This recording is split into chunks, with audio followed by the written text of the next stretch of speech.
ചൊല്ലലോ പറയലൊന്നും എനിക്ക് അറിയില്ല, എന്തിനവിടെ വന്നെന്നും അറിയില്ല. എനിക്ക് ക്ഷണക്കത്ത് കിട്ടാത്ത തരത്തിൽ പോകേണ്ടതെന്ന് വെച്ചവരെ മക്കളെ പിടിച്ചു വെച്ചു. റിട്ടേൺ ലെറ്റർ കിട്ടാതെ അച്ഛനെ പരിപാടിക്ക് പോകുന്ന മക്കൾ പറഞ്ഞു. ഞാനിത് അങ്ങനെ 2 മണിക്ക് വീട്ടിൽ നിന്ന് വലിയ കളത്തം പറഞ്ഞ് മുങ്ങി. എനിക്ക് കളത്തം അറിയില്ല. അതേപോലെ ഞാൻ താഴൊക്കെ പോയി വരാൻ പറഞ്ഞ് മുങ്ങിയതാണ്. എന്നെ വിളിച്ചിട്ടില്ല ഈ പരിപാടി കേട്ടോ. എനിക്കൊരു ഇൻവിറ്റേഷൻ ലെറ്റർ കിട്ടിയിട്ടില്ല. ഇന്നെന്താ നടക്കുന്ന അറിയില്ല. പിന്നെ കവിത ചൊല്ലലോ പറയലോ അല്ല എന്താണെന്ന് അതും അറിയില്ല. എന്നെ ഞാൻ വന്നു. പിന്നെ എൻ്റെ അനുജൻ വിളിച്ചായിരുന്നു, പവിത്രം വിളിച്ച് പറഞ്ഞു, എന്താ ക്ഷണക്കത്ത് കിട്ടിയില്ലയോ എന്നൊക്കെ ചോദിച്ചായിരുന്നു. എൻ്റെ അനുജന്മാരാണല്ലോ. അതുകൊണ്ട് ഞാൻ പിന്നെ ഒരു അനുജനോട് കാണിക്കേണ്ട ഒരു ദയാവായ്പിൻ്റെ പേരിൽ ഞാൻ വന്നു. പിന്നെ നിങ്ങൾ അറിയേണ്ട ഒരു കാര്യം, ഇനി ഒരുപക്ഷെ എനിക്ക് മേലിൽ കവിത നോക്കി വായിക്കാൻ പറ്റുമെന്ന് തോന്നുന്നില്ല. ഒരുപക്ഷെ ആദ്യത്തെ ഒടുക്കത്തെ കേൾവിക്കാരൻ നിങ്ങളാവും. വായിക്കാൻ പറ്റും, പക്ഷെ കണ്ടിട്ട് വായിക്കാൻ പറ്റുന്നത് എനിക്കിനി പറ്റില്ല. എൻ്റെ കണ്ണ് രണ്ടും പോയി. ഞാനൊരു മണിക്കൂർ ഉറങ്ങുന്നതാണ്. 5-8 കൊല്ലമായിട്ട് അറിയണം നിങ്ങൾ. 158 പുസ്തകം എഴുതുമ്പോഴേക്ക് അതിൽ 128 കവിതകളാണ്, കവിതാ സമാഹാരങ്ങളാണ്. അപ്പോൾ എനിക്ക് എൻ്റെ കണ്ണ് പോയിട്ടുണ്ട്. കോൺഗ്രസ് പോയിട്ട് അവർ പറഞ്ഞു തിമിരമല്ല, വേറെന്തോ ശസ്ത്രക്രിയ വേണം എന്നൊക്കെ പറഞ്ഞിരിക്കുന്നു. അതുകൊണ്ട് ആ ഭാഗ്യം നിങ്ങൾക്ക് കിട്ടി. എനിക്കതുകൊണ്ട് നോക്കി വായിക്കാൻ പറ്റില്ല. ഇപ്പം ഞാൻ ഇങ്ങോട്ട് വരാനുള്ള ബസ് ആൾക്കാർ ചോദിച്ചിട്ടാണ് കയറി വന്നിട്ടില്ല. എല്ലാം കൂടെ പോകും. അപ്പോൾ ഞാൻ പറയണത്, എനിക്ക് പവിത്രൻ വിളിച്ചു. അനുജൻ്റെ അവനെ കൊടുക്കേണ്ട എന്നെ ബഹുമാനത്തോട് വിളിച്ചു. അവന് കൊടുക്കേണ്ട വാത്സല്യം കൊടുക്കണമല്ലോ ഏട്ടത്തിലുള്ള അർത്ഥത്തിൽ അങ്ങനെ ഇവിടെ എത്തിപ്പെട്ടതാണ്. ഇനിയിപ്പോൾ അങ്ങോട്ട് തന്നെ ആരെയും ബസ് കയറ്റി തരണം, കോഴിക്കോട്ടേക്കുള്ള ബസ് കയറ്റി തരണം. അവിടെ നിന്ന് ഞാൻ ആരോടും ചോദിച്ച് പോയിക്കോളും. അവിടെ കാഴ്ച തീരെ പോയിട്ടുണ്ട്. അങ്ങനെ ഒരു പ്രശ്നമുണ്ട്. അവിടെ എനിക്ക് നോക്കി വായിക്കാൻ പറ്റില്ല. ഇത്രയും കവിതകളൊക്കെ ഉണ്ടായിട്ട് എനിക്ക് നോക്കി വായിക്കാൻ പറ്റാത്തൊരു വിഷമമുണ്ട്. എൻ്റെ ഓർമ്മയുള്ള 2-3 വരികൾ പറയാൻ നിങ്ങളെ ഷെയർ ചെയ്യാനൊക്കെ പറ്റുള്ളൂ. പിന്നെ ഇതെന്താ പരിപാടി എന്നറിയില്ല. നോട്ടീസൊന്നും ഇല്ലാന്ന് എനിക്ക് തോന്നി. യൂണിവേഴ്സിറ്റി അതിൻ്റെ ആസിഡിലേക്കും പണ്ട് ഇവിടുത്തെ കുറുക്കന്മാരെ കുറിച്ച് കവിത എഴുതിയ ആളൊക്കെ ഇപ്പോൾ എന്താണ് എൻ്റെ ജോസഫിൻ്റെ ഒക്കെ കൂടെ ടി പി രാജുവൊക്കെ ജോസഫിൻ്റെ ഒക്കെ പിമ്പുകളായിട്ട് അങ്ങനെ പോയി. നമ്മളതുകൊണ്ടൊന്നും അങ്ങനെ ആണെന്ന് പോകില്ല. പക്ഷേ ഞാൻ പറയേണ്ടത് നിങ്ങൾ എൻ്റെ അനുജന്മാരോ അനുജത്തികളോ അറിയാൻ വേണ്ടി പറയുവാണ്. കണ്ണ് തിരിച്ചു കിട്ടിയാണ് എനിക്കും നിങ്ങൾക്കും ഭാഗ്യം. അതുകൊണ്ട് എൻ്റെ ഓർമ്മയിലുള്ളത് ആകെക്കൂടെ 1-2 കവിതകൾ മാത്രമാണ്. അതുവഴിയുള്ള 1-2 വരികൾ പറയാൻ എന്നെക്കൊണ്ട് പറ്റുള്ളൂ. എൻ്റെ കാഴ്ച തിരിച്ചിട്ടാൻ വേണ്ടി നിങ്ങളുടെ പ്രാർത്ഥന പോരാ, പ്രയത്നം കൂടി ഞാൻ ഈ വേളയിൽ ആവശ്യപ്പെടുകയാണ്. എൻ്റെ അനുജന്മാരൊക്കെ കാണുന്നതിൽ സന്തോഷമുണ്ട്. ഞാൻ അതുകൊണ്ടാണ് വന്നേ. എനിക്ക് ഓർമ്മയില്ല, പേരറിയാത്ത കുറിച്ച് 2 വരി പറഞ്ഞു. ഞാനേതാണ്ട് പോകാനായിട്ടുണ്ട്. ശരീരമല്ല, എൻ്റെ ഈ ശരീരമൊന്നും പോകില്ല, നിങ്ങൾ പേടിക്കില്ല. ഞാനിവിടുത്തെ കണ്ടെത്തിൻ്റെ ഓർമ്മയിലില്ല. പേര് അറിയാത്തവരെ കുറിച്ച് 2-3 വരി ഞാൻ ലിറിക്കലാണ് എനിക്ക് പറ്റുള്ളത്. കാരണം എൻ്റെ ഒരു ആദിമ താളബോധത്തിൽ ഇരുന്നിട്ടാണ് ഞാൻ ഇന്നും കാലത്തെ തോന്നിയിരിക്കുന്നത്. എൻ്റെ കണ്ണും അങ്ങനെ തിരിച്ചിടുന്നാണ് തോന്നുന്നത്. എനിക്ക് ഈ താളമുള്ളതുകൊണ്ട് തന്നെ എൻ്റെ കണ്ണിനെ കെടുത്താൻ പറ്റില്ലെന്നാണ് അവർ പറഞ്ഞ. ഞരമ്പുകൾക്കൊക്കെ പ്രശ്നം വീക്കുണ്ടെന്നാണ്, ഒരുപാട് ഉറങ്ങാത്തതുകൊണ്ട്. അപ്പോൾ ഞാൻ ഉറങ്ങാൻ എനിക്കത് പറ്റുകയില്ല. എല്ലാവരും ഉറങ്ങിക്കഴിഞ്ഞാൽ പിന്നെ പ്രശ്നമാണ്. ഞങ്ങളുടെ കൂട്ടത്തിൽ ആകെക്കൂടുള്ള ഒരു ആഘാതത്തോടെയാണെന്നുള്ളതുകൊണ്ട് ഞാൻ ഉറങ്ങാതിരിക്കുന്നത്. അവർ പറഞ്ഞ 6 മണിക്കൂർ ഉറങ്ങുന്നത്. 6 മണിക്കൂർ ഉറങ്ങിയാൽ പിന്നെ എത്ര ജീവിക്കാൻ സമയമുണ്ടാവും? എൻ്റെ നേരത്തേക്ക് ആരാ പിന്നെ ഉള്ളത് എന്നുള്ള സങ്കടത്തിൽ ഉറങ്ങാതിരിക്കുക. ഇപ്പോഴും ഞാൻ ഉറങ്ങുന്നില്ല. ഇപ്പോൾ 2 മണിക്കൂറൊക്കെ ഉറങ്ങുന്നുണ്ട്. ഞാൻ 2 വരി പറയും, എന്നിട്ട് ഞാൻ മെല്ലെ പോകും. എന്നെ ആരെങ്കിലും അവിടെ കൂടെ ആക്കി തരണം. കോഴിക്കോട് ഞാൻ വരെ പോയിക്കോളൂ. എന്നെ അറിയാത്ത ആൾക്കാരില്ലല്ലോ. അതുകൊണ്ട് ഒരു സങ്കടമുണ്ട്. പിന്നെ എന്തായാലും ഷെയർ ചെയ്യാൻ പറ്റിയ സന്തോഷമുണ്ട്. എനിക്ക് ജോസഫിനെ തോമസ് മെന്നാൻ ഞാൻ കണ്ടേ. ജോസഫിനെ കാണാൻ പറ്റിയല്ലോ. കാരണം ഞാൻ യാത്രയില്ല ഇപ്പോൾ, ഈ കണ്ണ് പോയതുകൊണ്ട്. യാത്രയില്ല, ഒരാൾ വേണം ഇവിടെ. അവർ ദുഃഖ അവസ്ഥയുണ്ട്. അവിടെ നിങ്ങൾക്ക് ഒന്ന് ഇതാ ലയിക്കാൻ വേണ്ടി ഇതെല്ലാം എൻ്റെ അനുജൻ മനോജ് വായിക്കുന്ന കത്തിരിക്കലായിരുന്നു എന്നൊക്കെ പറഞ്ഞു. എനിക്കിത് അങ്ങനെ കത്തിരിക്കാൻ പറ്റില്ല. അങ്ങനത്തെ അല്ലാത്തൊരു ലിറിക്കൽസാണ് പറഞ്ഞുതരാം. 2 വരി. എനിക്ക് തോന്നുന്നു ഇത്തരം വേദികളിൽ എന്നെക്കൊണ്ട് പറ്റുമോ അതായിരിക്കും തോന്നുന്നു. നിന്നെ ഞാനെന്തു വിളിക്കും, നിന്നെ ഞാനെന്തു വിളിക്കുമെന്നവളെൻ്റെ നീറും മനസ്സിൻ്റെ പായകൾ നിവർത്തുന്നു. നീ എൻ്റെ സ്വപ്നശൈലങ്ങളിൽ നിദ്രാവിഹീന ദിനവേളകളിൽ എന്നെയും എടുത്ത് കടലിൽ മറയുന്നവൾ, നിന്നെ ഞാൻ എന്തും വിളിക്കാത്ത നോവിന്റെ പേരുകൾക്കുള്ളിലെ ചൈതന്യധാരയെ കാലങ്ങൾ കൈകൂപ്പി നിന്ന നിമിത്തക്കുടങ്ങൾ ഉടച്ച് ഉണ്മവാറ്റി എൻ ശിഥില സ്വപ്നങ്ങൾക്ക് താരാട്ടു പാടുന്നു. പുല്ലിനും പേരിട്ട് പൂവിനും പേർ വിളിച്ചെന്റെ നെഞ്ചിലെ കല്ലിനും കല്ലുളി കയ്യു തീർക്കും ശില്പങ്ങൾക്ക് പേരിട്ട് പോരളന്ന് മതിച്ച കിശോരനും പേരറിയാത്ത പെണ്ണിനും മണ്ണിനും ചോരയിറ്റിച്ച് ചോറുകൾ ഉലർത്തുന്ന ചേര രാജ്യത്തെ നോവിനും പേരിട്ട് ചാരസംഘങ്ങൾ അന്നത്തെ രാവിന്റെ മാറുകീറി മതിച്ച മതിരാക്ഷി മന്ദിരങ്ങൾക്കും അമ്പര നിറത്തിന്റെ മെയ് കറുപ്പാർന്ന കാമുക വിരുന്നിനും പേരിട്ട് പേരിടാനിനിയുള്ളതൊന്നുള്ളിലെ കനൽ നിലങ്ങളിൽ വേരിറക്കി മുള പൊട്ടി കീറി വീഴുന്ന വിശ്വകാവ്യത്തിനപ്പുറം.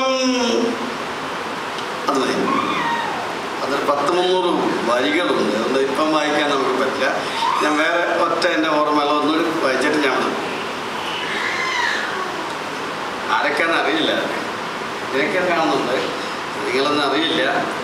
നിങ്ങൾക്ക് എന്നെ അറിയാമല്ലോ, അതുകൊണ്ട് സമാധാനിക്കുന്നു. വെള്ളായി കൂടി വായിക്കാം. എനിക്കത് ഇത്തിരി വായിക്കണമുണ്ട്. വെള്ളായി. മൂലക് ചുറ്റിയൊരു കാറ്റ് വന്നു. അവിടെ ഈ മൈക്ക് മനുഷ്യർ മൂക്കിലൊക്കെ കൂടെ കുത്തുന്നേ,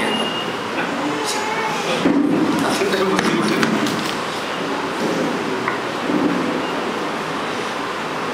മൂലക് ചുറ്റിയൊരു കാറ്റ് വന്നു, തേന്മലത്തന്നൽ പറഞ്ഞു വെള്ളായി.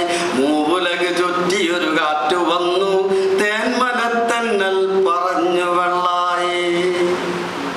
തീമഴക്കാഴ്ചകൾ കണ്ട പെണ്ണിൻ മറത്ത മാലയിൽ കല്ലുടഞ്ഞു. തീമഴക്കാഴ്ചകൾ കണ്ട പെണ്ണിൻ മാറത്ത മാലയിൽ കല്ലുടഞ്ഞു. ചേറിലിറങ്ങി പണിഞ്ഞ സത്യം ചോറിലെ കൂറായി പറഞ്ഞു വെള്ളായി. ചേറിലിറങ്ങി പണിഞ്ഞ സത്യം ചോറിലെ കൂറായി പറഞ്ഞു വെള്ളായി.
അവകാശം എൻ്റെ വംശത്തിന് കിട്ടുമാറാകട്ടെ എന്ന് പ്രാർത്ഥിച്ചുകൊണ്ട്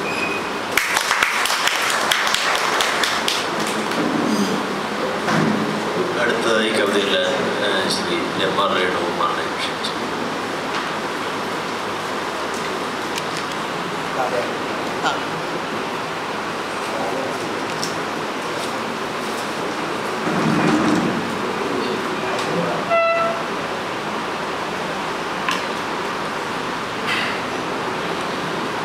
കവിതയുടെ പേര് വെള്ളപ്പൊക്കം എന്നാണ്. മാനമിരുളുമ്പോൾ അമ്മയുടെ മനവും ഇരുളും, മഴക്കാറിൻ കറുപ്പ് മുഖത്തേക്ക് പടരും. ഇരിക്കപ്പുറതിയില്ലാതെ അപ്പൻ തെക്ക് വടക്ക് നടക്കും. പിന്നെ ഒന്നിച്ചിരുന്ന് നെഞ്ചത്ത് കൈവച്ച് കണ്ണടച്ച് ഇരുവരും ഉരുകാൻ തുടങ്ങും. ഞങ്ങൾ കുട്ടികൾ മാത്രം കൊള്ളിയാൻ കുത്തിവരയ്ക്കുന്ന കുടുകുടെ ഇടിമുഴങ്ങുന്ന മാനത്ത് മിഴികൾ കോർത്ത് മഴയ്ക്കായി കാത്തിരിക്കും.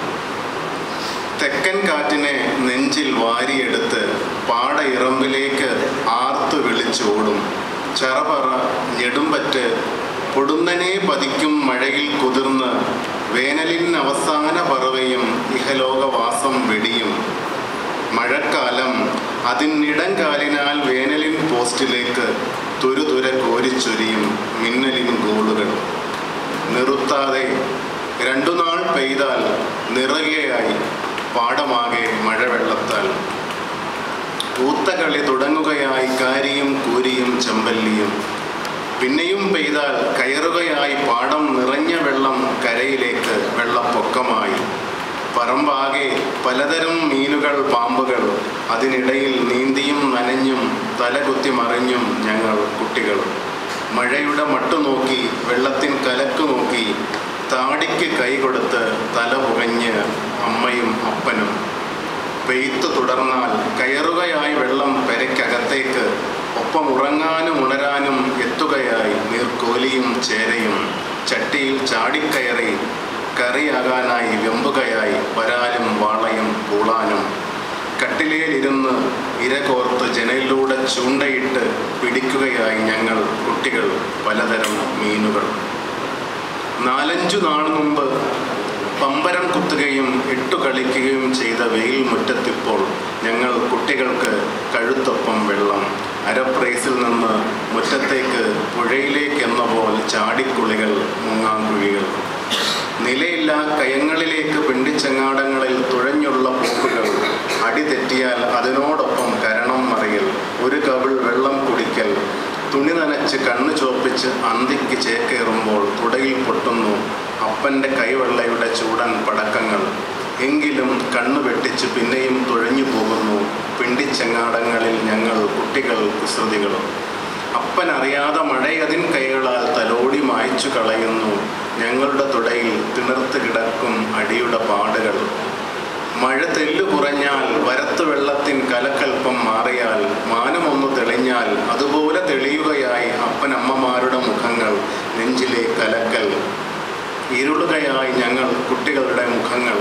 ഞങ്ങൾ കുട്ടികൾക്ക് എന്തറിയാം?